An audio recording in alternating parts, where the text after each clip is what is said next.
வாங்க நண்பா, இன்னைக்கான நம்ம வீடியோவில் ஒரு இமேஜினோட பேக்ரவுண்ட் கலரை எப்படி ரொம்ப ஈஸியாக சேஞ்ச் பண்ணுறது அப்படின்றத தான் பார்க்க போகிறோம். ஸோ இந்த வீடியோ முழுமையாக ஸ்கிப் பண்ணாமல் பாருங்கள். அப்போ தான் நம்ம சொல்லக்கூடிய எல்லா இன்ஃபர்மேஷனும் உங்களை வந்து சேரும்.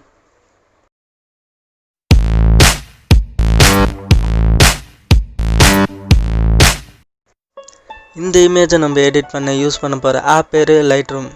இந்த ஆப்க்கான லிங்க்கை நான் கீழே டிஸ்கிரிப்ஷனில் கொடுக்குறேன். ஸோ மறக்காமல் செக் பண்ணி பாருங்கள். இந்த ரெண்டு ஆப்ஷனை செலக்ட் பண்ணி நம்ம எந்த ஒரு பிக்சரானா செலக்ட் பண்ணிக்கலாம். நான் ஆல்ரெடி இந்த இமேஜை செலக்ட் பண்ணியிருக்கேன். ஸோ இதுக்குள்ளே போய் லோட் ஆகி முடிஞ்சோடனே இந்த சன் ஐக்கானை ப்ரெஸ் பண்ணி நம்ம ஒரு சில பேசிக் அட்ஜஸ்ட்மெண்ட்ஸை சரி பண்ணிக்கிறோம். பேசிக் அட்ஜஸ்ட்மெண்ட்ஸும் ஒன்றுமே இல்லைங்க. நம்ம எடுக்கக்கூடிய எல்லா இமேஜிலும் எல்லா டீட்டெயில்ஸும் பக்காவாக இருக்கும் அப்படின்னு நம்மளால் சொல்ல முடியாது. ஸோ அப்படி இருக்க தவறுகளை நம்ம ஓரளவுக்கு சரி செய்யக்கூடிய ஒரு விஷயந்தான் பேசிக் அட்ஜஸ்ட்மெண்ட்ஸ்.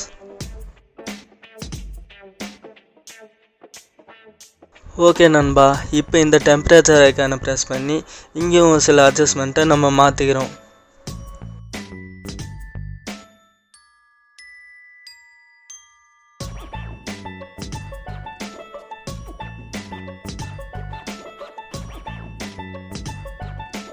பிறகு இந்த மிக்ஸ் ஆப்ஷனை செலக்ட் பண்ணுங்கள். இதில் நான் பச்சை கலர் செலக்ட் பண்ணுறேன். ஏன்னா எனக்கு பின்னாடி இருக்கக்கூடிய மரங்கள் பச்சை கலரில் இருக்குது. ஸோ பச்சை கலருக்கு பச்சை கலர்.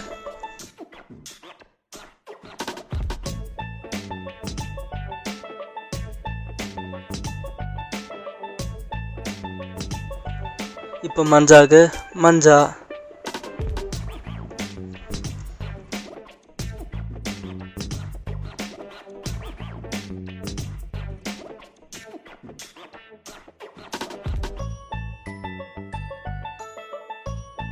இப்போ டன்னு கொடுத்துக்கலாம்.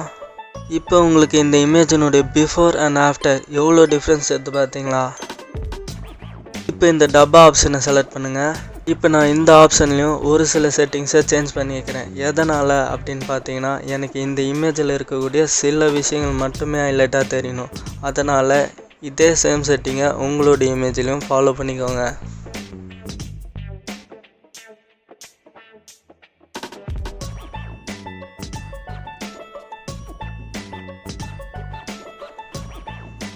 இப்போ இங்கே மேலே இருக்கக்கூடிய ப்ரொஃபைல் ஐக்கான் போய் அதில் ஆர்டிஸ்டிக் நாட் 3 அப்படின்ற ஒரு ஆப்ஷன் இருக்கும்.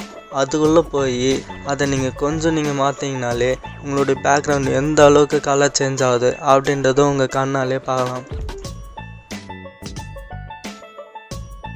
அவ்வளோதான் நண்பா, ஓகே கொடுத்துக்கோங்க. இப்போ இந்த ஷேர் பட்டனை ப்ரெஸ் பண்ணி இப்போ நீங்கள் சேவ் டு டிவைஸ் கொடுத்தீங்கன்னாக்கா இந்த இமேஜ் உங்கள் டிவைஸில் சேவ் ஆகிடும். இந்த வீடியோ உங்களுக்கு ரொம்ப பிடிச்சிருக்குன்னு நான் நம்புகிறேன். ஸோ மறக்காமல் சப்ஸ்கிரைப் பண்ணுங்கள். அதே மாதிரி இந்த வீடியோவை பற்றின உங்களுடைய கருத்துக்களை கமெண்ட் பாக்ஸில் தெரிவிங்க.